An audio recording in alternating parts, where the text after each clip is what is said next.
Bonjour à toutes et à tous. Il est 11 heures, donc pile à l'heure pour le webinaire. Euh, Ça enregistre normalement, c'est bon. Merci à toutes et à tous d'être présents ce matin pendant une petite heure pour discuter système de production avec Julien et Benoît. Salut Julien, salut Benoît, vous allez bien? Ouais, ça va et toi? Bonjour. Nickel, nickel. Alors, pour celles et ceux qui ne nous connaissent pas, on a l'habitude avec Julien d'organiser des webinaires réguliers sur des thématiques liées aux lignes et forcément de recevoir des invités. Aujourd'hui, on va répondre à la question, on va tenter de répondre à la question, la double question, comment créer et déployer un système de production. Et pour répondre à cette question, on reçoit aujourd'hui du coup Benoît qui travaille pour Arémon. Merci Benoît d'avoir accepté l'invitation. Alors, on s'est prévu une petite heure Merci à vous. ensemble. De rien. On s'est prévu une petite Bienvenue. heure de discussion.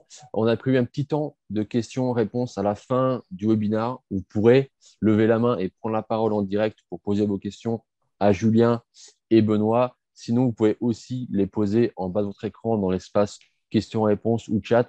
Je m'occuperai de compiler les questions et on verra si on les pose en direct ou plutôt à la fin. Je vais vous montrer rapidement le sommaire. On commencera par un petit tour de table. Et pendant ce tour de table, je vous poserai deux questions sous forme de sondage. Ensuite, Benoît aura l'occasion, pour celles et ceux qui ne connaissent pas Arémon, de présenter la société. Et ensuite, on rentrera dans le cœur du sujet du webinaire avec une interview qui sera menée par Julien, qui portera sur le système de production. Qu'est-ce qu'un système de production?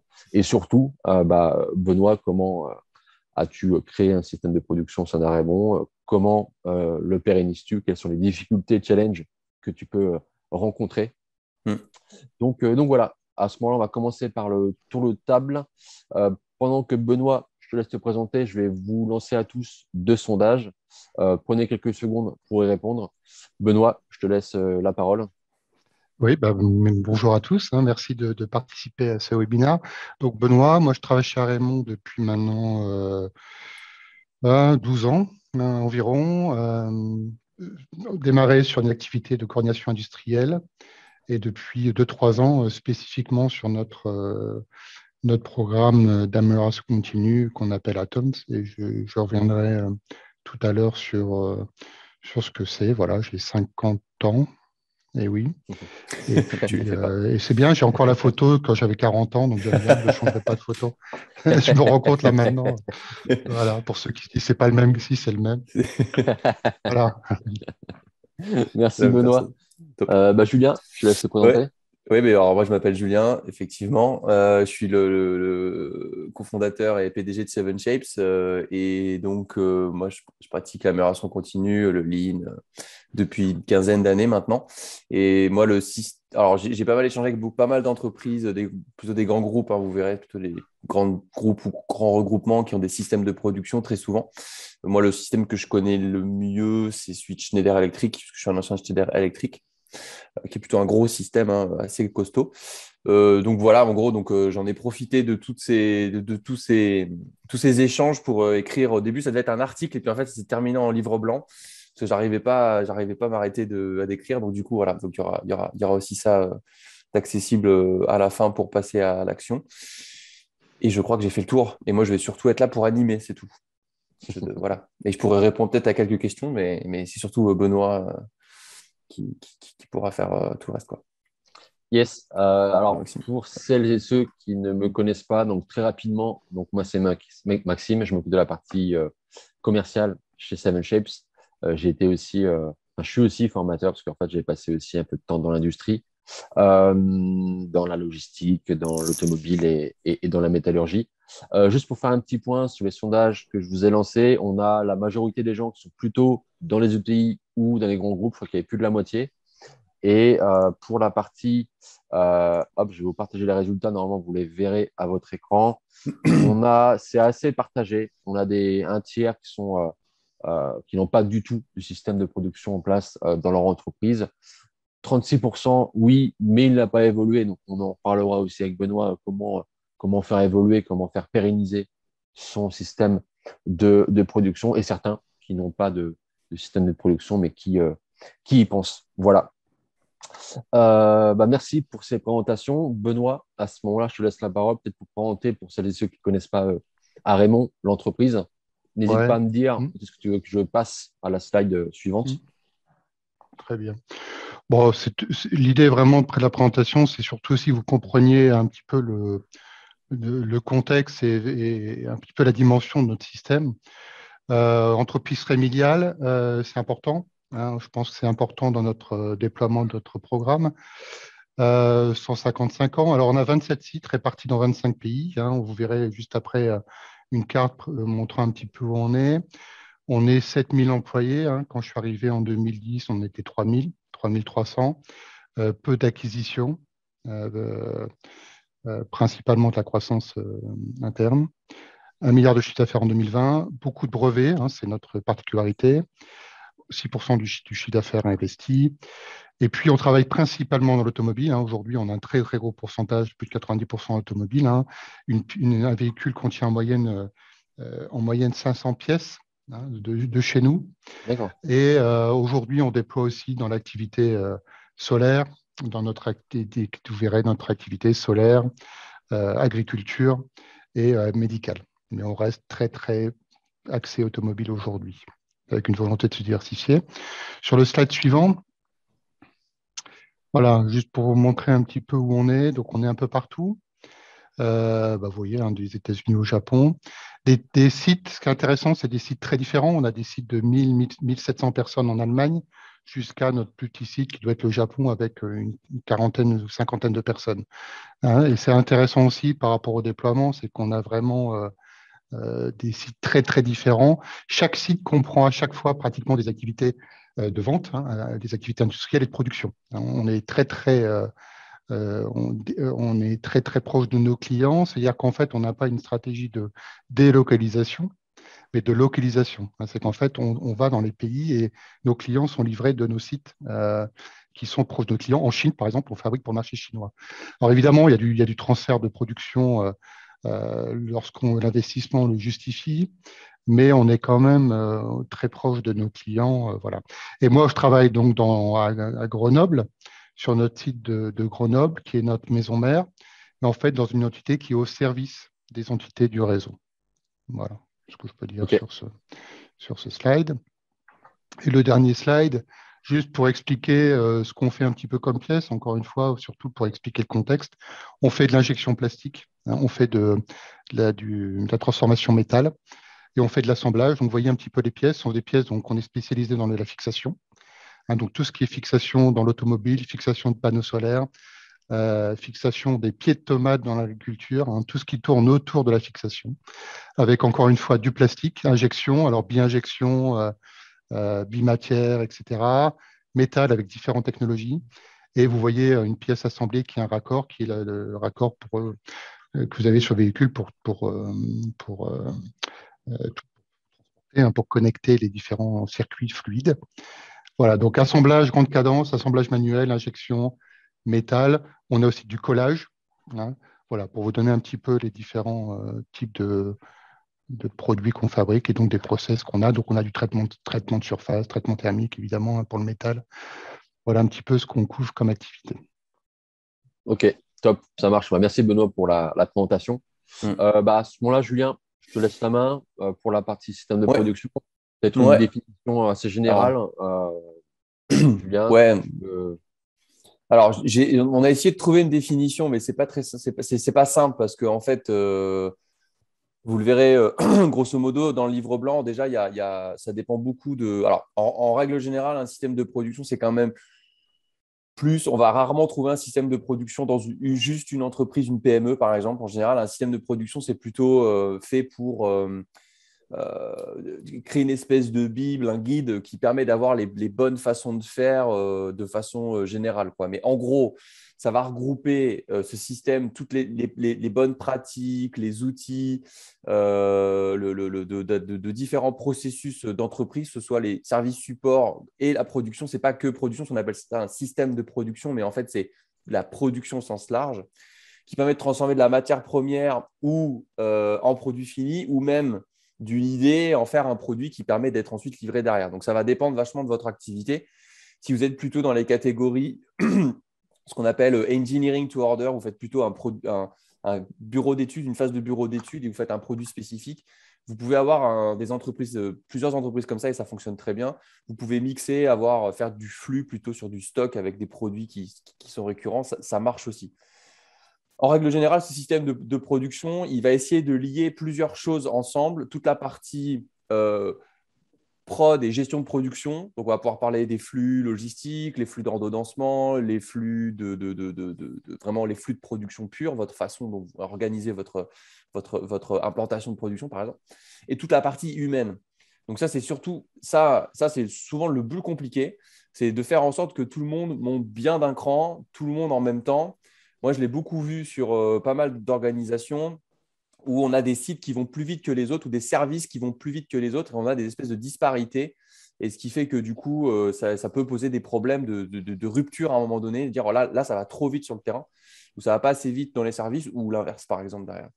Ensuite, aussi, le système de production, c'est d'avoir cet ensemble de pratiques. C'est aussi l'intérêt, c'est d'avoir une espèce de référentiel commun qui permet d'aller plus vite pour se dire, bon, bah, ça, on l'a déjà fait quelque part ailleurs, donc il y a déjà 80% de fait. Adapter le 20%, on pourrait parler de système d'animation, par exemple. Ça, on sait que ça fonctionne. Gagnons du temps sur cette partie-là et soyons plus créatifs sur la partie qu'on ne connaît pas. Donc, je pense que c'est à un moment donné, les grandes entreprises, les grands groupes, se mettent à standardiser et à capitaliser sur les bonnes pratiques de manière à créer un référentiel commun. Par contre, tout le problème, c'est que ça doit vivre en fait. Voilà, en gros, ce que je peux dire là-dessus. Je ne sais pas si Benoît, tu veux peut-être rajouter quelque chose. Pour toi, c'est quoi un système de production peut-être? Non, je pense que c'est clair. Alors nous, on parle de système de management, en effet, pour Voilà. éviter cette connotation production Ouais. qui peut être portée à confusion en disant bah, finalement, c'est que la prod. Et en fait, on parle de système de management, mais on est d'accord sur ce que tu. Enfin, je pense que ça définit bien ce qu'on met nous derrière. Ouais. Ok. Top. Benoît, est-ce que tu peux Ouais. nous présenter ces deux graphiques qui m'ont l'air hyper complets? Ouais, alors je vais essayer de faire simple, parce que le but, c'est vraiment surtout d'expliquer ce qu'on a fait nous. Alors, notre système s'appelle Arémon Total Management System. Alors, on essaie de trouver, comme tout le monde, un nom sympa et un logo amusant. Ce qui est important, c'est qu'on a démarré aux opérations, ce que tu disais, Julien. On a démarré en production en 2014 et depuis 3 ans, on a élargi le scope. C'est ce que vous voyez dans le slide en haut à gauche. Hein. Notre système, en fait, couvre maintenant l'ensemble de nos activités. Par contre, on a séparé la partie, ce qu'on appelle business opération, production, la partie développement et ce qui est en vert, la partie support. En fait, l'idée, c'est qu'on n'a qu'un seul système, Atoms, avec des objectifs communs. Par contre, la façon dont on déploie est différente. Hein, parce que quand on parle d'accélération de flux, ce n'est pas les mêmes outils, ce n'est pas les mêmes approches en production qu'en développement. Par contre, la philosophie reste la même. Et la philosophie, c'est ce que vous trouvez en bas à droite, ce qu'on appelle, nous, un Atoms unique, hein, avec les drivers qui sont les 3 principales raisons pour lesquelles on déploie Atoms. Hein. Et ça, pour nous, c'est super important. On en parlera après, le pourquoi. En fait, bien plus que le comment, pour nous, ce qui est important, c'est pourquoi on fait ça. Et on a identifié, et encore une fois, c'est une appropriation. Et je pense que ça aussi, c'est important, c'est qu'il y a des systèmes de production qu'on connaît tous, hein, Toyota, Schneider, évidemment, sur Grenoble et d'autres. Et je pense nous, on a fait ce travail d'appropriation. On s'est dit, ça veut dire quoi pour nous, c'est quoi nos besoins? Et on a identifié 3 axes qui sont gagnés en flexibilité et agilité. Alors évidemment, tout le monde dit ça. Alors nous, on a une spécificité, on a grossi, et on peut devenir aussi un peu lent. Et donc l'idée, et nos clients nous le faisaient remarquer, donc c'est de se dire bah, comment on peut accélérer nos flux. Hein. Pour nous, flexibilité, agilité, c'est accélérer les flux et faire en sorte que les décisions soient prises au bon endroit. Le deuxième sujet, c'est la satisfaction client, évidemment. Je pense que ça, c'est indispensable. Et le troisième point qui, pour nous, est très important, c'est ce qu'on appelle notre système, notre sustaining element, c'est le sujet meaningful contribution. Qu'est-ce qui donne du sens à tout ça? Hein? Qu'est-ce qui fait en sorte que chacun contribue au résultat? C'est le sens, en fait. Hein. Et en fait, pour supporter ces drivers, on a un système, donc c'est celui que vous voyez en dessous, avec des éléments on a des éléments. Vous voyez les bleus, les verts. Pourquoi les bleus? Parce que les bleus, c'est ceux qui permettent de faire la transformation. Et les verts, pour nous, c'est ce qui va permettre de les rendre pérennes. Et donc, les verts, c'est ce qu'on appelle l'équipe autonome. Alors, on a mis people-centric. En fait, ce qu'il y a derrière, c'est l'équipe autonome collaborative. Et à gauche, on a ce qu'on connaît très bien dans les aspects. On retrouve les outils. Et chaque élément, on verra un petit peu tout à l'heure, chaque élément est décrit sur, encore une fois, qu'est-ce qu'on attend de cet élément. Et surtout, il y a un assessment dont on verra un exemple tout à l'heure, un peu plus tard. Voilà, avec encore une fois 3 axes. Orientation de la valeur. Donc là, on parle de tout ce qui est valeur ajoutée, non valeur ajoutée, gaspillage. Demand orientation, on parle flux, principalement. Et people-centric, on parle équipe autonome. Voilà, en gros, notre système. Il est documenté, c'est une référence, même si après, on peut se poser la question sur comment faire vivre ça tout à l'heure, mais en tout cas, ça existe. Voilà un peu notre système tel qu'il est construit. Je ne sais pas si ça suffit, Julien, ou si tu as Non, des c'est très choses, clair. des questions. Ouais. Ok, top. Non, super. Julien, je te laisse du coup Alors voilà, la parole. moi, la question qui m'intéresse le plus, c'est le pourquoi, et je vais peut-être même enchaîner, pourquoi avoir créé un système et comment ça a démarré en fait. Est-ce que ça a démarré en local, très globalement? Est-ce que ça a démarré d'abord par une roadmap stratégique ou par le terrain directement? Enfin bref. Et c'était quoi les constats de base qui faisaient qu'il y avait besoin, que la réponse a été de créer un système?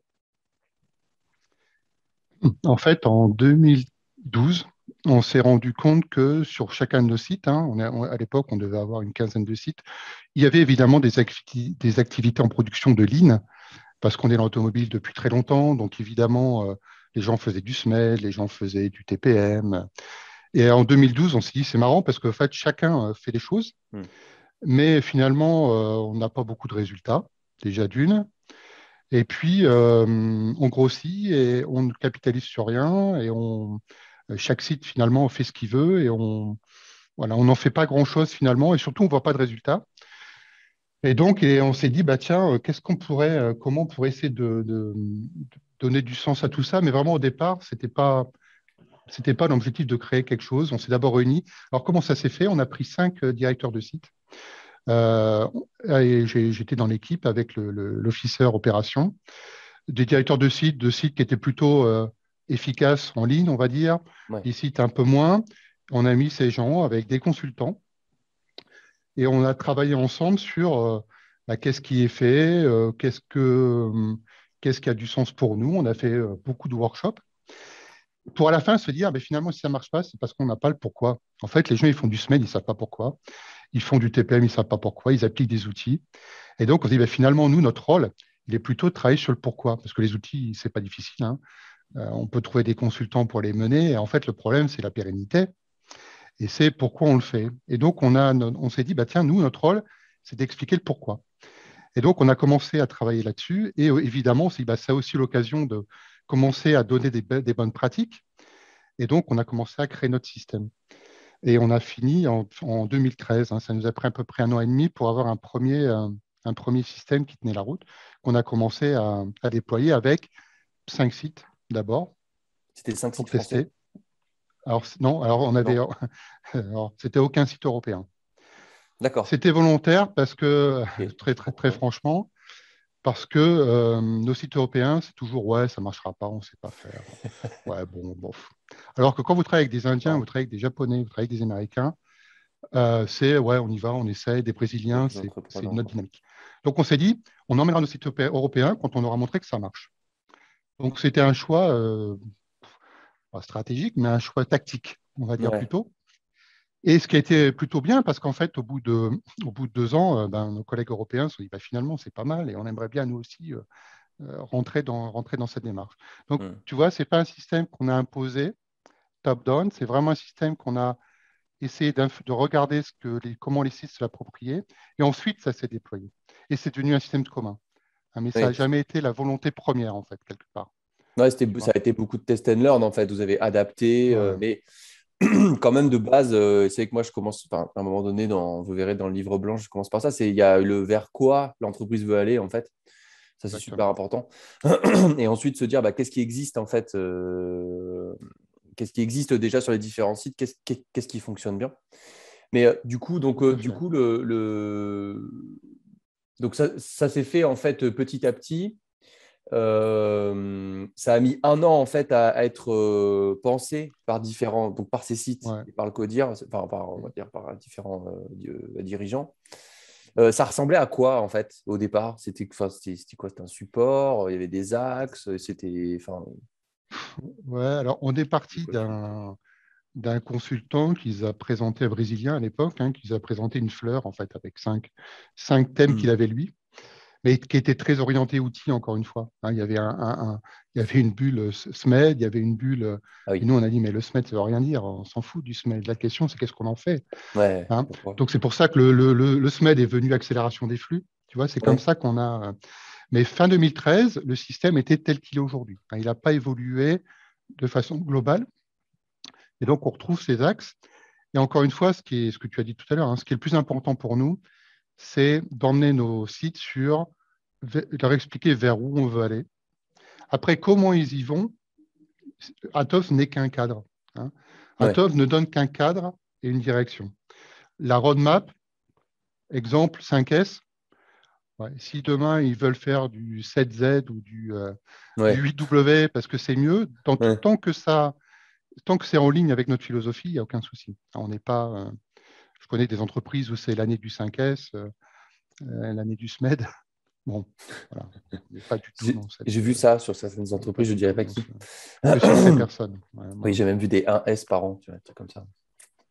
Ouais, C'est horrible. enfin, Bref, bref. enfin, ouais, ça existe, ça existe.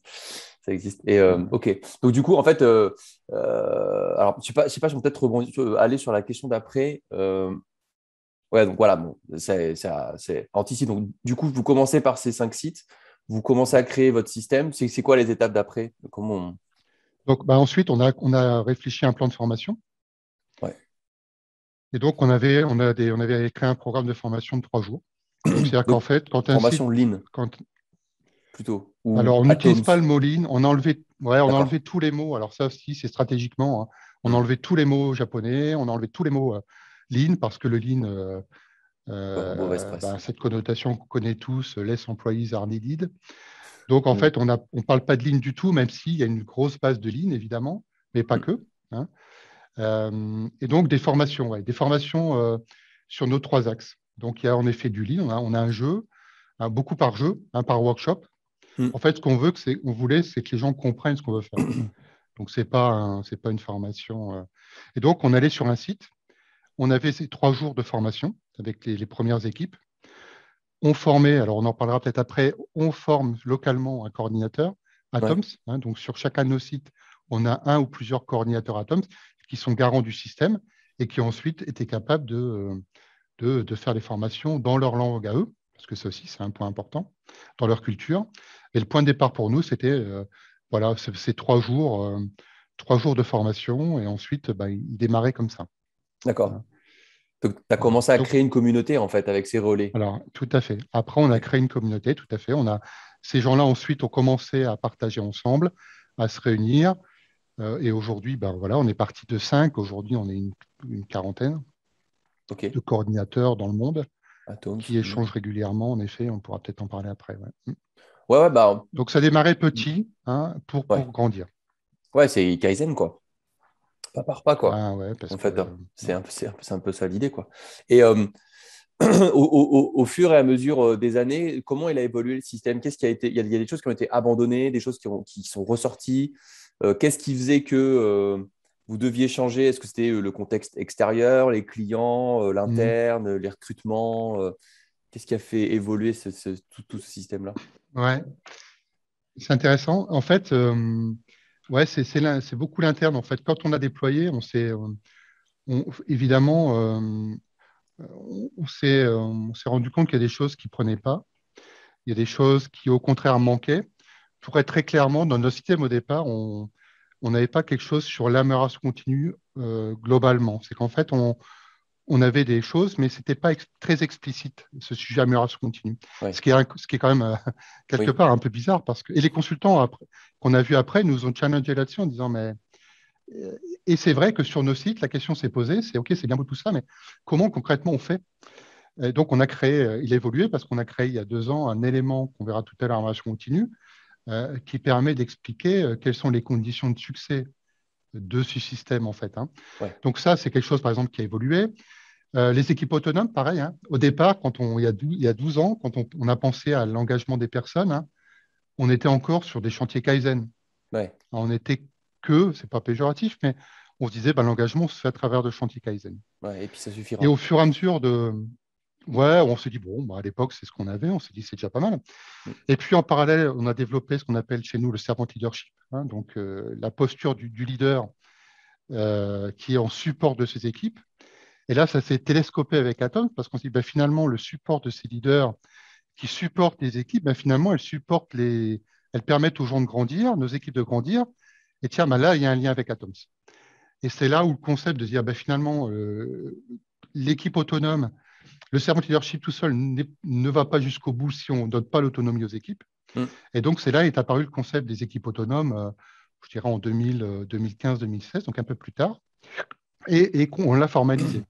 C'est que là, c'est une évolution dans le système où on a dit non, OK, voilà ce que nous, on appelle une équipe autonome chez Raymond, voilà les liens avec le servant leadership, alors qu'encore une fois, au tout départ, ce n'était pas du tout comme ça. Tu vois, je ne sais pas si ça répond Ouais. à ta question, mais voilà Si, deux si, si. petites En fait, évolutions fondamentales qui ont été ouais. faites. Et donc, du coup, ça, c'est des questions, enfin, ces améliorations ou ces questionnements, ils sont remontés par les relais Atoms qui eux-mêmes Mm. prennent le pouls sur le terrain, en fait, et dans les usines, quoi. C'est ça. Et donc, C'est ça. ça veut dire que vous vous voyez régulièrement, il y a des rythmes, en fait, et vous vous dites, tous les ans, je remets à jour le système ou je fais les améliorations, ou c'est tout, Mm. c'est quand il y a besoin. Ouais. On Comment est ça se plus passe? sur quelque chose de continu. Ok. On est Ouais, plus sur des une caps. remise à jour continue. Alors, je ne dis pas que c'est une bonne pratique. Hein. Je ne pense pas que ce soit vraiment la meilleure façon de faire. Mais en tout cas, nous, aujourd'hui, on est plus. Parce qu'aussi, il faut bien comprendre qu'en centrale, nous, on n'est pas structuré. Hein, notre groupe n'est pas. Est pas un- on est c'est un réseau d'entreprises interdépendantes. Hein, c'est-à-dire qu'on ne mettra pas de ressources en centrale. D'accord. On préfère mettre les ressources dans nos usines. Ce qui fait que moi, je suis tout seul en centrale. Donc, je n'ai personne pour. Donc, on utilise le coordinateur. Donc, on fait vite le système, on l'adapte de façon un peu artisanale. Alors, ça change depuis un an ou deux. On en parlera tout à l'heure. On commence à essayer d'être un petit peu professionnel, on va dire. Mm. Mais alors, tu disais, le feedback revient des coordinateurs Atom, c'est vrai, mais aussi nos directeurs de site. Hein. Ouais. On a beaucoup on capte beaucoup de choses en dehors de nos coordinateurs Atoms. Ouais. Alors, on se réunit une fois par an, alors, avant le Covid, évidemment. Ouais. On réunit l'ensemble de nos coordinateurs pendant une semaine sur un de nos sites. Donc ça, c'est un investissement que l'on fait. Et puis, évidemment, moi, je voyageais beaucoup. Mais c'est important parce que ça me permet aussi de comprendre ce qu'ils ne comprennent pas. C'est-à-dire que s'ils ne comprennent pas, ce n'est pas qu'ils sont bêtes, hein, c'est qu'on n'est pas clair ou que ce n'est pas adapté à la culture. Le servant leadership, c'est l'équipe autonome. Ce concept-là, il est différent aux États-Unis Qu'en qu'en Inde, Chine, en Chine, qu'en ouais, Inde, qu'en France. exactement. C'est pas, on ne peut pas dire, les gars, c'est comme ça qu'il faut faire. Non. Ouais. On leur dit, voilà vers où on veut aller. Et avec votre culture, trouvez votre chemin, quelque part. Ouais. Hein, c'est un peu ça. C'est un peu Votre ça équilibre, l'idée. quoi. Ouais. Tu as des Ouais. exemples comme ça de vous arrivez avec enfin, avec le système et puis ça marche pas du tout à un endroit. Et qu'est-ce qui fait que ça n'a pas marché? Alors, je suis très modeste, hein, parce qu'encore une fois, il y a des choses qui se passent très bien sur certains sites. Il y a certains sites où on n'avance pas. Hein, je ne veux pas non plus rendre la mariée plus belle qu'elle n'est. Quand ça ne marche pas, pour moi, c'est plutôt toujours un problème de stratégie et de vision de la direction. Hein. Quand la direction a compris l'intérêt et en quoi ça allait être bénéfique pour les équipes et pour le site, tout se passe plutôt bien. Puisqu'après, je dirais que les choses se placent plus ou moins avec difficulté, plus ou moins avec facilité ou pas, mais en tout cas, ça avance. Quand on a une difficulté, c'est que les gens, le site, n'en voit pas l'intérêt, n'a pas compris l'intérêt. Et là, encore une fois, hein, pour nous, c'est nous qui n'avons pas su l'expliquer, hein, où il y Ouais. a des peurs. Ce qu'on s'est rendu compte beaucoup, c'est les peurs. Hein. Ouais. Beaucoup de peurs, notamment sur les équipes autonomes. En fait, ce qu'il y a derrière, ce qu'on s'est rendu compte, c'est beaucoup de peurs. En tant que leader, ça veut dire quoi? Je perds du pouvoir, je perds du… Ou j'en gagne trop, Voilà. peut-être aussi. Enfin, ou peut-être que, ouais. Ouais, j'en donne trop à d'autres. Ouais, C'est ouais, humain. Donc, c'est jamais… Ce qui est aussi important, c'est que si vous allez sur tous nos sites, vous verrez des logos Atoms, évidemment, mais ça, à la limite, faire des logos, c'est facile. Par contre, vous verrez des choses qui sont similaires, vous verrez beaucoup de choses qui peuvent être très différentes. En tout ouais. cas, ce qui est important pour nous, c'est que la philosophie, voilà, qu'ils puissent savoir où on veut aller et qu'ils y aillent. On n'est Ouais. pas plus exigeant que ça, quelque part. D'accord, d'accord, ok. Ok. Euh, Peut-être le slide d'après, Maxime. Donc, ouais, alors je voulais, on en a déjà parlé un petit peu, comment tu fais vivre un petit peu ce système-là, mais comment ça se passe concrètement au niveau de la gestion de ta communauté? Donc, enfin, tu nous parlais que tu avais des événements soit en présentiel, soit en distanciel quand c'est possible. Mais est-ce que tu as des outils, en fait, vous utilisez des outils en ligne? Est-ce qu'il y a des grilles d'audit, par exemple? Est-ce qu'il y a Mm. des rituels d'audit? Tu vois, par exemple, si je prends l'exemple de Schneider Electric ou même d'un Valeo ou d'un Toyota, tous les ans. Par exemple, Schneider Electric, celui que je connais le mieux, on avait une énorme grille d'audit sur 3 piliers. Il y avait un pilier performance des processus, donc là, c'est comment les machines fonctionnent. Il y avait un pilier logistique, ordonnancement, etc. Et il y avait un pilier people, donc tout ce qui tournait autour de la formation, l'animation intervalle court, etc. Et il y avait du coup cette grille d'audit avec plein de critères et on notait de 1 à 5 si on était plutôt pas bon du tout, plutôt très très bon. Et on avait un audit, si on avait telle note à l'audit, donc on pouvait auditer tout ou partie du site, suivant la maturité. Si on avait X points sur 1000, par exemple, on avait le droit à un deuxième audit au bout d'un an. Ou si on était déjà très bon, on avait Y très très bon, par exemple, là, on avait un audit que dans 3 ans, par exemple. Et donc, il y avait cette espèce de grille. Donc, c'était super intéressant parce que ça factualise en fait le niveau. Par contre, c'était un peu la course à qui sera le meilleur, quoi. C'était un peu le problème de temps en temps. Donc, c'est un peu ça. Mais du coup, vous, votre système, et après, il y avait aussi cette communauté animée derrière, quoi. Mais du coup, au niveau des outils, est-ce qu'il y a, je sais pas, un Facebook de Atoms, tu vois, en interne? Est-ce Mm. qu'il y a des chats, du peer-to-peer comment ça marche? Mhm. Alors, d'un point de vue système, on a des grilles, donc on a ce qu'on appelle des self-assessments. Ouais. Donc, pour chacun de nos éléments dont on parlait tout à l'heure, donc il y en a 7 plus 1, puisqu'on a rajouté Alors, je crois l'amélioration que c'est le slide continue, d'après, non? on a des grilles, Si, je sais plus. on a des grilles d'assessment. Peut-être qu'on peut montrer le slide Ouais, d'après à voilà. quoi ça ressemble. Voilà. On va faire le Voilà. lien. Donc, en fait, là, on a pris un exemple sur celui qui s'appelle amélioration continue. Donc, ce que tu disais, on a aussi des grades de 1 à 5 Oui. avec différents sujets. Là, par exemple, on a l'idée on ne donne pas de temps à la marche continue. Et le grade 5, c'est on dédie du temps et ça fait partie de la définition du rôle et c'est inclus dans le rôle de chacun. Et ensuite, vous La voyez, de fiche de 1 à poste, 5, quoi. ça évolue. Hein, voilà, de 1 à 5, ça évolue. 2, on utilise la marche continue que quand on a le temps. 3, de façon plutôt régulière, et ainsi de suite. Donc, on est, donc 1 étant le minimum, évidemment, 5 le maximum. Et ce qu'on se dit, c'est que de 1 à 3, on a quelque chose en place, mais qui n'est pas pérenne. Tant qu'on n'est que 1 à 3, c'est-à-dire que ça marche, mais on risque de revenir en arrière. Quand on a 4 à 5, l'idée, c'est que c'est inscrit, quoi. C'est qu'en fait, le système, c'est dans notre système et qu'on Ouais. ne reviendra pas en arrière.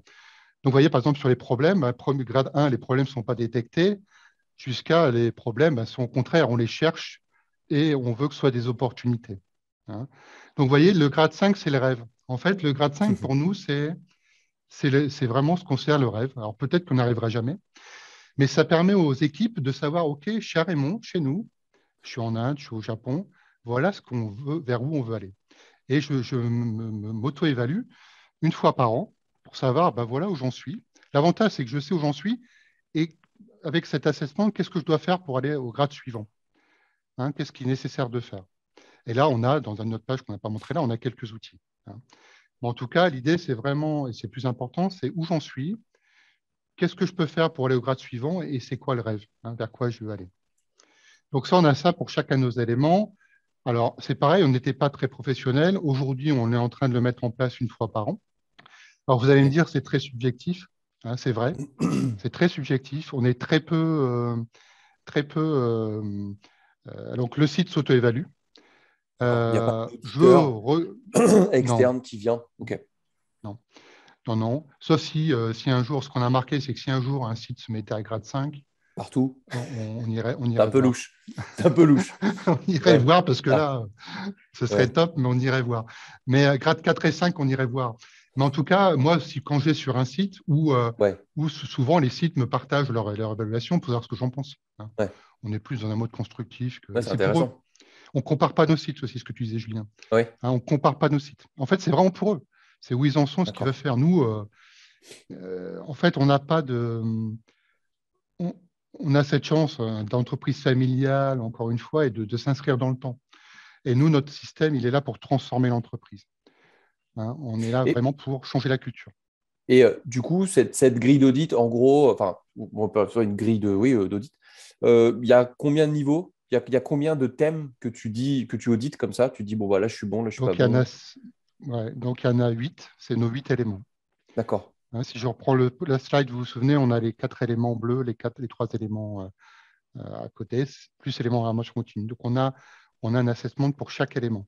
D'accord. Alors, sur les assessments qui sont à droite, donc ceux-là, amélioration continue, équipe autonome, ce sont toujours les mêmes. OK. Par contre, sur les enabling, donc c'est les éléments qui sont sur les flux, la qualité, ils sont spécifiques parfois si on parle production ou si on parle projet. Donc, plutôt les services. Ouais, C'est ça? service, Ah, projet, ouais, on a des OK. assessments spécifiques. Tu audites Et l'entièreté sinon, du site, hein. Vraiment, service, prod, on, on peut. logistique. Alors, sur les sites qui n'ont pas démarré des activités d'Atom sur les projets, on ne va pas assesser, par contre, Oui. mais on peut assesser en effet l'ensemble de nos activités. Ouais. Encore une fois, c'est petit pas par petit pas, quoi. OK. Donc, du coup, ça va assez vite, Ouais, en fait, d'auditer son. Ouais, ouais, OK. Et ouais. En fait, ce qui est intéressant dans ça, c'est surtout qu'il y a des gens qui se disent bon, on est à 2 et des gens qui se disent on est à 5 dans un même site. Et en fait, ce qui est intéressant, c'est la discussion qui est entre ces gens-là.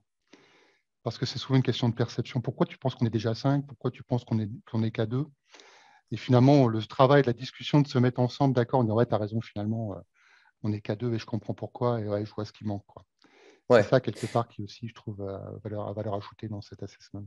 Parce que du coup, moi, la question que je me pose, c'est alors déjà, des sites qui seraient très bons sur, par exemple, je suis capable de voir mes problèmes régulièrement, ça fait partie de mes gènes.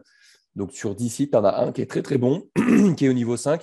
Comment les autres sites savent? Parce que c'est intéressant en termes d'intelligence collective de dire, bah, Mm. nous, on a fait comme ça. Comment ils partagent ça, le fait que pour que les autres sites puissent passer à 5 ou à 4 ou à 3 suivant leur niveau de base? Ouais.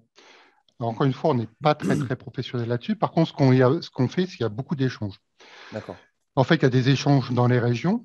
Il y a des échanges globalement. On utilise un channel dans Teams, évidemment, pour partager, hein, OK. donc des bonnes C'est Teams. pratiques. J'ai fait ça, tiens, je mets une photo. Voilà. Moi, quand je visite ou quand quelqu'un visite, tiens, c'est intéressant ce que j'ai vu au Japon, j'ai partagé. Hein, donc, on est vraiment dans le rôle, de la communauté, elle est vraiment de partager ensemble, tout à fait, sur les difficultés qu'on a. Tiens, moi, j'ai fait comme ça dans tel site, j'ai fait comme ça dans tel site. Comment je peux m'inspirer de ça? C'est tout à fait ça, en fait. Hein. On est vraiment dans. Il y a deux idées dans la communauté, il y a le partage et il y a l'aspiration. Souvent, dans nos séminaires, on invite le dernier qu'on a fait en Italie il y a 3 ans, on avait Michelin. On essaie d'être inspiré aussi, évidemment, et pas Oui. rester dans notre monde, d'être inspiré par d'autres, sur d'autres Ouais, par façons de externe. faire. Voilà. Donc ça, c'est aussi quelque chose qu'on amène à la communauté et qu'on fait grandir. Ça, c'est un point aussi important je pense que c'est lié à la pérennité du système. Hein. Nos coordinateurs Atoms, ils changent. Tant mieux. Quand ils évoluent dans notre réseau, tant mieux. Quand ils partent, bah, c'est dommage pour nous. Mais en tout cas, on a des nouveaux qui arrivent et la difficulté qu'on a, c'est comment on rend pérenne quelque chose avec des gens qui partent. Ouais. Comment on Et, et maintient tout par- ça? Ouais. ouais, ça, c'est une difficulté. Et c'est là où on a démarré, et grâce à Seven Shapes, clairement, à se dire, ben, est-ce qu'on ne pourrait pas commencer à. C'est un axe qu'on avait pris en compte, c'est la montée en compétences. On s'était dit au départ, les coordinateurs Atoms, bah, à eux, dans leur pays, d'eux-mêmes, de se former. Il y en a qui le font, il y en a qui ne le font pas. Et on se Ouais. rend compte que sur les sites, on a de grandes disparités. Ouais. On a des experts, des gens qu'on a embauchés qui sont des experts, d'autres qui viennent plutôt d'autres métiers dans le site qui ne connaissent pas. Donc, on a commencé à bâtir et on a commencé avec Seven Shape pour commencer à monter tous nos coordinateurs à niveau Greenbelt d'abord. On a des formations maintenant de change management, on a des formations de chaîne critique dans les projets. Ouais. Donc, on a maintenant des formations disponibles et on suit. Et l'idée, c'est de monter au fur et à mesure des années tous nos coordinateurs à un même niveau. Et ça, on pense aussi que ça va pas pérenniser notre système.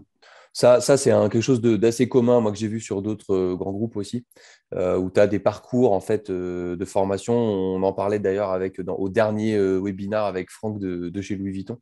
Donc, le constat qu'ils faisaient, c'est qu'ils avaient ils étaient passés un peu à côté de la formation. Ils n'avaient pas mis assez d'efforts sur la formation pour que tout le monde monte en grade, quoi. Ça passe d'abord par ça. Puis après, ensuite, essayer d'avoir des parcours un peu standards. On va dire, OK, tu rentres dans un parcours. Et ça, c'est des discussions avec les RH, avec les dirigeants, avec les managers, avec les équipes directement. Ça, c'est super important. Oui, bien sûr. Ouais, et donc maintenant, pour revenir là-dessus, on a des formations maintenant standards sur lesquelles ils sont obligés de passer. Oui. Autre chose que je voudrais ajouter aussi, c'est en 2012, on avait écrit un livre. Sauf qu'en fait, on se rend compte qu'aujourd'hui, en 2021, 2022 même, et le Covid a changé aussi la façon de faire. Ouais. Donc aujourd'hui, on se rend compte que pour rendre Atoms accessible à tous et susciter l'intérêt, on va passer sur des petites vidéos qu'on va faire, que je vais faire moi sur des sujets, tu parlais de Facebook, avec un système où j'ai une question sur c'est quoi une équipe autonome d'Atoms. Voilà, les gens ont une idée plutôt qu'aller chercher dans un document où ils ne comprendront pas. Donc là, c'est aussi un axe qu'on développe cette année pour rendre accessible. Voilà. Ouais. Mais c'est vrai que c'est pas simple parce que ce système, c'est votre cale en fait d'amélioration puisque les marchés évoluent, les produits peuvent évoluer, les équipes évoluent, changent, bougent, etc. Mais en même temps, il faut toujours que l'entreprise continue à avancer ou garde au moins ses bonnes références, quoi. Et c'est vrai que j'ai vu des sites avoir un turnover, par exemple, et donc ça peut complètement changer, avoir une espèce de performance un peu flat à un moment donné pour remonter après. C'est vraiment beaucoup d'énergie en fait. Hein. C'est pas simple.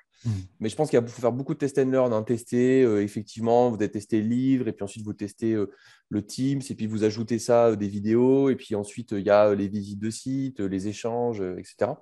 Et d'ailleurs, on a une question sur le chat de Christophe qui me demandait c'est quoi la fréquence d'auto-évaluation des sites. Je vais les prendre un peu en live comme ça. Ouais. Est-ce que c'est tous les ans? Ouais, alors, c'est tous les ans. Mais c'est pareil, on est en train d'être un peu plus rigoureux là-dessus. Ouais. Parce que le Covid est passé aussi et on a eu du mal après aussi à garder le rythme, pour être très transparent. Ouais. Mais là, on est en train de passer tous les ans. On est en train aussi d'utiliser une plateforme sur laquelle les coordinateurs pourront afficher les évaluations de leur site. Pour ce que tu disais aussi, Julien, Ouais. on ne veut pas comparer les sites, mais en faisant ça, on se dit finalement, on perd quand même quelque chose qui est de dire juste, bien, il est à grade 4 sur ça, c'est intéressant. Il a fait comment? Donc, on ne veut pas comparer, voilà. Mais on va rendre disponible. Et c'est une fréquence annuelle. Alors, ce qui était intéressant au début, c'est qu'il y a nos collègues allemands, par exemple, qui s'étaient évalués grade 3, par exemple, sur un sujet. Un an après, ils se retrouvent grade 2. Ah oui. Et là, comment on explique à notre DMDIS que tous les efforts qu'on fait, on a baissé. Mais en fait, c'est une question aussi d'exigence. Et en fait, quand tu comprends ce que veut faire et que tu augmentes ton exigence, finalement, tu dis, on s'était grade 3, mais en fait, donc c'était intéressant les premiers retours. C'était un peu sympa, quoi. Ouais. C'est pour ça que c'est un outil pour eux, plus que pour nous, en fait. Ouais, parce qu'en fait, c'est sûr que dans le grade, pour passer de 3 à 4, par exemple, tu n'as pas d'astuce, enfin, tu n'as pas de piste dans la grille. C'est vraiment l'échange avec les autres sites qui peut te donner d'astuces, quoi. Enfin, c'est l'échange avec les autres sites. On a quand même des outils derrière. On a une bibliothèque d'outils, mais on sait que ce ne sont que des outils. Mais tu as raison, c'est plus l'échange, c'est plus les discussions qu'on peut avoir avec eux, ou quand on va sur le site, sur les différentes pistes. Mais c'est beaucoup l'échange, c'est clair. On a des sites qui sont en avance, et donc sur les équipes autonomes, par exemple, on a notre site italien qui était au bout du concept sur un des périmètres. Quelque part, c'est notre référence. C'est-à-dire quand les gens réfléchissent aux équipes autonomes, on leur dit, voilà ce qui existe chez nous et voilà ce que ça veut dire quelque part, concrètement. Parce que le problème, c'est que c'est bien beau tout ça, mais c'est beaucoup de théorie et de baratin, quoi, quelque part. Ça veut dire quoi concrètement? En fait, ce que les gens souvent ont besoin, c'est bien beau tout ça, mais c'est un livre de plus. Mais ce qu'on essaye de faire, c'est d'expliquer souvent, c'est qu'est-ce que ça veut dire concrètement. Accélérer les flux, par exemple, en production, on a des exemples concrets de ce que ça veut dire, qui ont été réalisés. Et là, Avec ça des temps parle aux gens, d'écoulement plus ça parle rapides. vraiment. Injection, assemblage en ligne, enfin des Un temps de réductions. traversée qui est plus court, quoi, derrière, et t'accélères ton flux, quoi. Donc, on a des exemples qui sont plus parlants que. Ok, top. Alors, je sais plus, le slide d'après, c'était quoi? Difficulté. Sur les difficultés. Alors, en plus, on a pas mal de questions sur le chat, mais voilà. Mais du coup, qu'est-ce qui... Ça, c'est le dernier, hein, je crois. Mais voilà, qu'est-ce qui a été compliqué à faire? Est-ce que si tu avais une, deux difficultés que tu as constatées durant tout ce voyage-là, ça serait quoi? Deux, j'en ai encore beaucoup. Deux. Non, deux. Non, Non, je dirais c'est une difficulté purement technique, c'est le fait que les gens tournent. Et ça, c'est une vraie difficulté quand même parce que les interlocuteurs changent. Parfois, on a l'impression de redémarrer à zéro, parfois. Donc ça, c'est une difficulté parce qu'on a l'impression parfois d'être beaucoup d'énergie et donc on va revenir et qu'il n'y a rien qui a avancé. Donc ça, c'est une difficulté. Ça peut être frustrant, quoi. Ouais, voilà. Ça, c'est vraiment une vraie difficulté. Après, on sait ce que c'est. Hein, c'est de la marche continue, c'est-à-dire que c'est jamais fini, qu'on avance petit à petit. Parfois, il y a des sites, on avance très vite, très bien. Il y a d'autres sites, on n'avance pas. Mais je pense que notre rôle à nous, en tout cas à nous au niveau, je dirais, support du réseau, il est de continuer à expliquer, identifier. Et je pense qu'il faut qu'on soit aussi, nous, dans la marche continue. En fait, c'est Walk the Talk.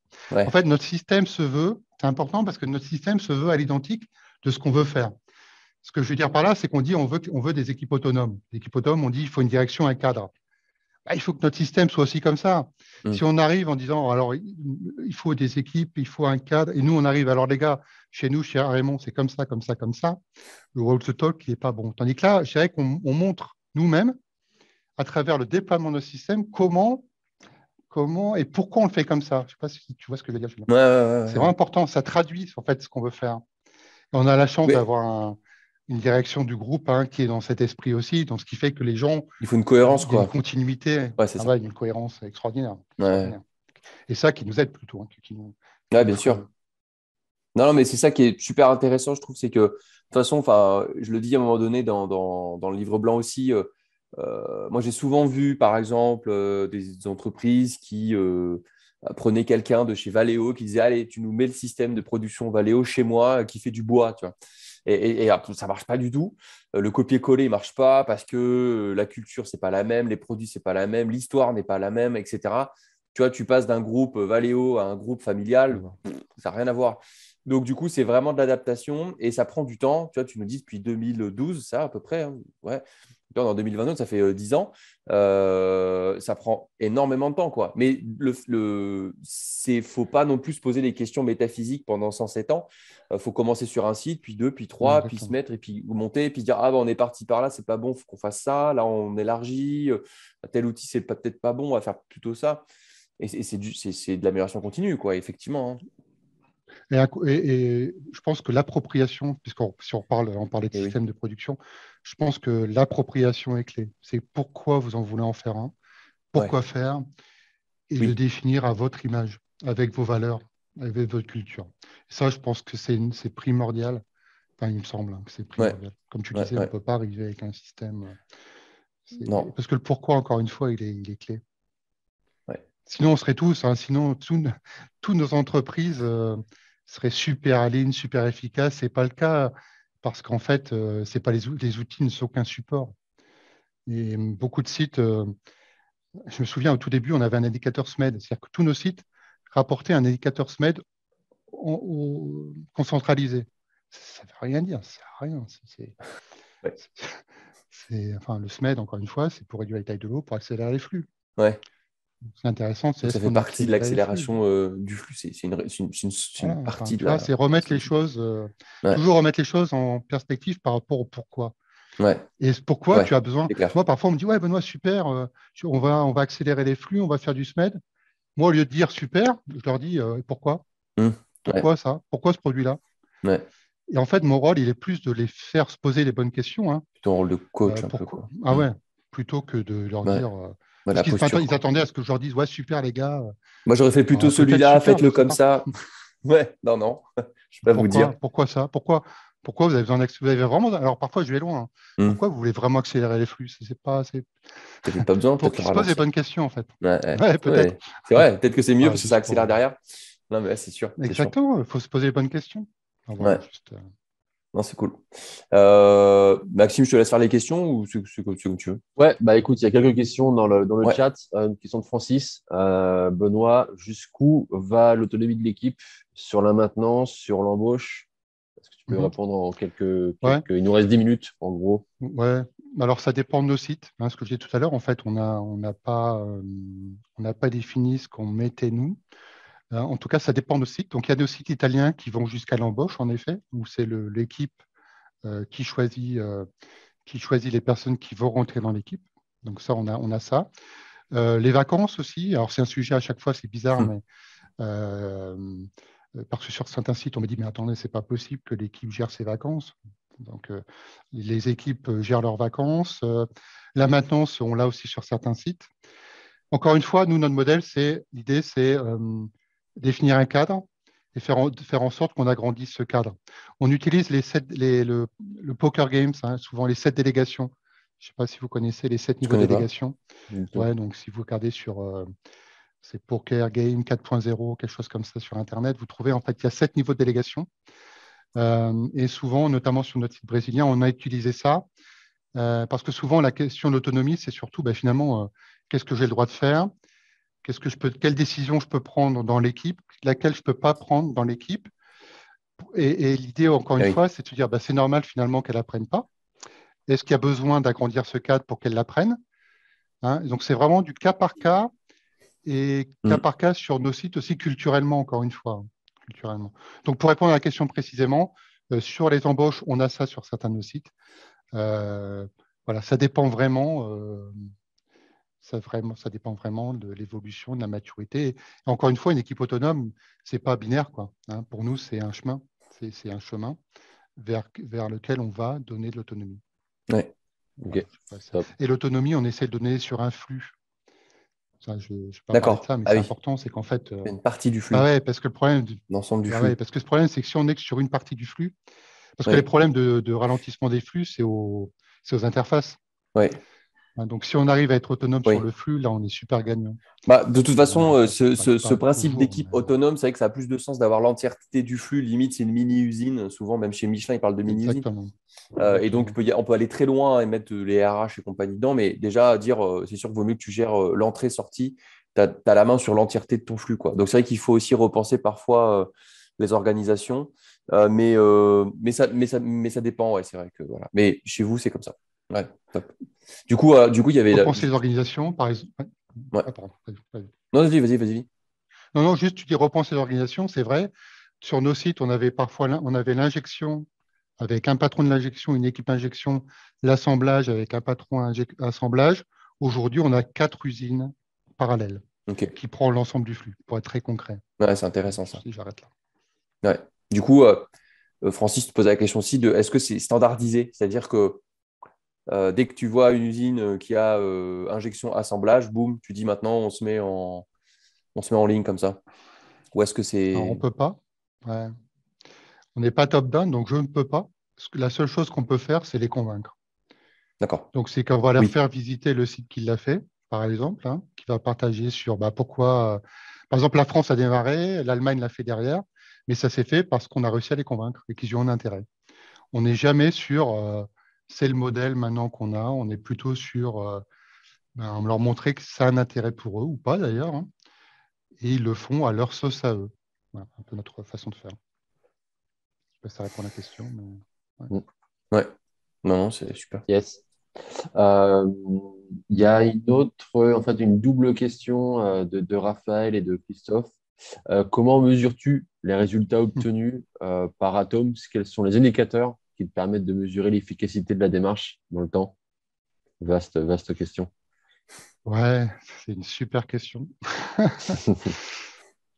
Euh, je me souviens avec, je ne sais plus comment il s'appelle le patron de la marche continue Michelin, qui disait une conférence, moi, comment je mesure ça, c'est le sourire des gens quand je vais dans les usines. C'est mon indicateur. Ouais. Alors, il y a plusieurs choses. Il y a les assessments, hein, qui pourraient nous aider à se dire on s'améliore. Bon. Je pourrais dire ça, puis vous dire c'est comme ça qu'on fait. C'est pas vraiment vrai, parce c'est pas vraiment ce qu'on utilise. Il y a deux choses. Un, les résultats purement concrets du site. Hein. Sur nos sites où on a fait ces transformations dont on parlait tout à l'heure, injection, assemblage, on peut montrer des résultats. Hein. En termes de réduction de défauts qualité, par exemple, hein, Ouais. clients ou déchets en interne, très concrètement, là, ce sont des résultats qu'on peut lier à la transformation. Hein. Donc ça, c'est très concret. Donc là, on peut mesurer. Et ensuite, malheureusement, il y a un peu de... Ouais, quand je vais dans une usine, je sens si ça prend, si ça n'a pas pris, si on est à côté de la plaque, quoi. C'est clair. Mais concrètement, des résultats, on en a par les résultats qu'on a aujourd'hui en termes de performance. Hein. Ouais. On a vu l'impact en production sur la performance, sans aucun doute. Donc, sur la sécurité, la qualité, niveau de service, perf, équipement, etc. Tout à fait. Ouais. Ouais, clairement, on l'a vu sur les transformations qui ont concrètement été faites. On l'a vu sur la réduction des stocks, évidemment. Dès que tu mets l'injection assemblage, bon, concrètement. C'est Donc, direct. et c'est comme ça d'ailleurs que ça a pris. C'est comme ça que ça a pris. Hein. C'est qu'en fait, c'est les sites qui avaient démarré Atoms qui ont attiré les autres, en fait. C'est pas moi. Hein. Ouais, C'est les sites, en fait, qui ont dit super, on gagne en esprit aussi l'état d'esprit, l'atmosphère générale. Euh, donc, c'est comme ça que ça a pris, en fait. Hein. Moi, par exemple, juste pour donner un exemple aussi, c'est qu'il y a des sites qui voulaient démarrer, où on a dit non. Pourquoi? Parce qu'on voulait d'abord qu'ils travaillent sur le pourquoi. Parce que si c'est pour le déployer Atoms, parce que c'est corporate, et puis que nous aussi, on va avoir le logo Atoms, nous, ça ne nous intéresse pas. Donc, il y a des sites où on leur a dit, dites-nous d'abord pourquoi vous les déployez. Ouais. Parce que sinon, ça n'a aucun intérêt. Ils vont le déployer et puis on ne mesurera pas de résultat pour faire le lien avec le résultat. Ouais. Voilà Et comment on mesure. tu as eu des impacts sur la partie absentéisme, sécurité ou des choses comme ça, où c'était déjà bon, ça n'a pas dérivé? Parce que ça peut être l'inverse, c'est-à-dire tu mets Atom, Ouais, ça dérive. Mais bon, ouais. On ne fait pas le lien directement. Alors, on d'accord. pourrait, c'est vrai, hein, l'absentéisme est un indicateur intéressant. Je ne saurais pas dire aujourd'hui, peut-être, il faudrait que on regarde. En tout cas, ce n'est pas un lien qu'on fait en termes de performance avec le taux d'absentéisme ou le taux d'accident. On a plutôt des résultats qui sont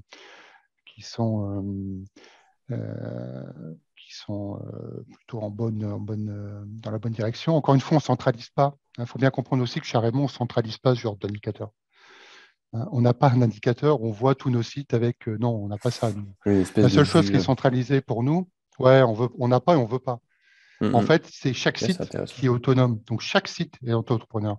Donc, en fait, on n'a pas cette visibilité. Par contre, si on va sur un site, évidemment, on peut voir si ça a un impact sur l'absentéisme. C'est pour ça que quand on parle d'indicateur global de réussite de déploiement, moi, j'en ai pas. Par contre, je peux dire, oui, sur le site français, on a réduit nos défauts qualité. Vous voyez ce que je veux dire? De C'est ça, on n'a pas ça. X%. On veut pas ça. Ouais, ouais, Ah, ouais, malgré une croissance, par exemple, ou un changement de produit, on a toujours le même niveau de service, on est toujours. Voilà, quoi. ouais. Et, Et ça, ouais, on peut le montrer sur certains exemples très concrets. Ouais. ouais, ok. J'ai une question de Nicolas. On prendra encore une ou deux questions. Nicolas qui te demande, Benoît, est-ce que tu utilises souvent des Ouais. prestats externes, formation, chantier, séminaire ou autres? Mhm. Alors, nous, au niveau central, on utilise de temps en temps des prestataires plus nous challenger ou sur des sujets très spécifiques sur lesquels on veut avoir un extérieur, mais c'est souvent au tout début, évidemment, on a eu beaucoup, mais très peu. Et sur nos sites, en fait, ce qu'on préconise, nous, c'est qu'ils utilisent alors, ils utilisent, eux, des prestataires externes. Hein, ça arrive assez souvent. Mm. Qu'on essaye de valider. On a eu quelques mauvaises surprises. On a des prestataires, on a de tout dans le monde du lean. On a des bons, des mauvais, comme partout. Et on a des gens qui sont axés très outils, et très retour sur investissement, très financier, ce qui n'est pas du tout notre Skilling, approche. ouais. Ouais, voilà. Donc, on a maintenant, on essaye maintenant, quand on a un site nous dit, j'ai un partenaire avec qui je veux travailler dans un long terme. Si c'est pour faire un chantier 5S, bon, vas-y. Mais par contre, si c'est un partenaire avec qui je veux développer, souvent, on a un entretien avec eux pour s'assurer qu'on est bien aligné.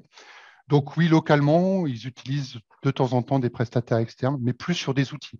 Nous, notre rôle, il est vraiment, encore une fois, sur la philosophie, le pourquoi, l'accompagnement, que les outils. Nous, on n'apporte aucun support sur les outils, clairement. Donc, soit ils ont la compétence en interne, soit ils utilisent un partenaire extérieur. D'accord. Je ne sais pas donc si ça répond. Mais... Ouais. Ok, top. Il est midi pile. Ouais. Alors, je pense qu'on a répondu à l'essentiel des questions. Il y a Albin qui pose deux questions super intéressantes. Tu les vois, j'allais dire, si on a 5 minutes, on va les prendre. Je me permets, parce que j'adore cette question. C'est intéressant parce que depuis 3 ans, on déploie notre système en dehors des opérations. Exactement. Donc la question, c'est, juste on peut rappeler la question, peut-être tout le monde ne la voit pas. Mais... excuse-moi. Donc, parce qu'il y en a trois, mais c'est comment approcher les techniques au niveau de personnes très qualifiées qui ont souvent des convictions liées à leurs connaissances scolaires, type ingénieur expert ou en ingénierie. Est-ce que c'était celle-là sur laquelle tu voulais rebondir? Ouais. Ok. Oui, parce que c'est vrai. En fait, depuis 3 ans qu'on déploie en dehors des opérations, c'est la première difficulté qu'on a. C'est tout à fait ce que dit Albin, c'est que on arrive avec du visual management, on arrive avec des... Et eux, en effet, attends, qu'est-ce que tu nous embêtes avec ça? On sait faire notre métier. Donc, c'est vrai, et c'est un échange qu'on a eu avec Michelin aussi, qui nous avait dit aussi qu'ils avaient cette difficulté sur les activités support. Donc, oui, on est en plein dedans. Pour être très honnête, on démarre seulement sur la partie développement. Donc, oui, on est dedans. Et c'est pour... Alors, ce qu'on essaye de faire, on essaye de les attaquer sur ce niveau-là, en fait, sur ce niveau, nous montrer que finalement, ce qu'on fait est complexe, quoi. Parce qu'en fait, ils n'aiment pas la simplicité, c'est trop simple pour eux. Donc, parfois, on essaye là de dire, finalement, non, c'est complexe. Mais c'est une vraie difficulté. J'ai pas aujourd'hui de... On est en plein dedans, donc je peux pas partager plus de bonnes pratiques en tout cas, mais je suis d'accord avec si à l'occasion vous voulez en discuter, avec plaisir. C'est un vrai sujet. Ouais, Albin, n'hésite pas à envoyer un petit message à Benoît sur LinkedIn, tu vois, typiquement. Mais c'est vrai que c'est toujours un peu le problème de... Moi, j'ai eu pas mal d'exemples de personnes qui avaient... tu vois, je vois sur la partie, je suis très expert, mais pas très humain. Disons que c'est un peu... Parce que du coup, tu as une position dans Atoms qui est un peu coach quand même. Tu pousses vers quoi, pourquoi, mais tu ne donnes pas la solution, en fait. Et c'est vrai que du coup, moi, c'est vrai que les meilleurs... personnes qui allaient sur le terrain, c'est des personnes qui ont beaucoup de soft skills, en fait, qui sont capables d'être dans l'empathie, de comprendre, poser des questions, être à l'écoute, etc. Plus que je suis un boss du SMED, moi, je sais faire les temps au top du top, au millième de seconde près. En fait, on s'en fout un peu, où je connais la méthodologie 5S par cœur. En plus, vu qu'il y a des ressources, maintenant, on peut aller chercher directement, soit dans le catalogue Atoms, soit sur Internet, soit dans une solution comme la nôtre. Donc, mais par contre, la partie humaine, elle est beaucoup plus complexe à apprendre. Et ça, en général, on ne l'apprend pas trop à l'école. Et de toute manière, je ne pense pas que ça s'apprenne assis sur une chaise. Ça s'apprend forcément en étant sur le terrain. On peut avoir des prédispositions où on peut le travailler et être dans cette empathie, quoi. Et c'est vrai que du coup, ça, c'est souvent ce qui fait que ça fonctionne plutôt bien. On peut toujours avoir des experts techniques, mais il faudra éviter de trop les mettre sur le terrain, les mettre sous cloche un peu. Mais c'est super intéressant. Et c'est vrai qu'après, les entreprises pâtissent aussi d'organisations assez pyramidales encore, avec des scissions entre les services, la prod, etc. Il faut essayer de péter un peu ces silos qui font que tout le monde discute un peu ensemble, de manière à ne pas avoir la prod qui va vite, qui s'améliore et qui change dans sa tête, et pas les services ou l'inverse, etc. Donc c'est pour ça que c'est pour ça qu'Atoms, on le déploie, et la première chose qu'on fait, c'est travailler sur les flux. C'est notre point d'entrée. Ouais. Il y a d'autres entreprises, c'est la qualité. Nous, c'est les flux pour désiloter. Ouais, c'est un point important. Top. Et c'était une bonne conclusion de ce webinaire. Il est midi 4. En tout cas, merci Benoît. C'était Merci à tous ceux vraiment qui un ont vrai plaisir de participé. t'avoir Non, aujourd'hui. merci à vous. Merci Julien, merci à tous, merci à Ouais. toutes et à tous. Si vous avez des questions, n'hésitez pas à contacter Julien ou aussi Benoît, qui peut être Ouais. aussi Oui, à oui, on dispo peut pour partager répondre avec plaisir. Ouais, à vos ouais. questions. On vous diffusera dans quelques jours le replay et le livre blanc écrit par Julien. Ouais. Écoutez, très bonne journée à tous, très bonne semaine et à très bientôt. Top, merci. Merci à vous. À À bientôt. Au Bonne fin de bientôt. revoir. semaine.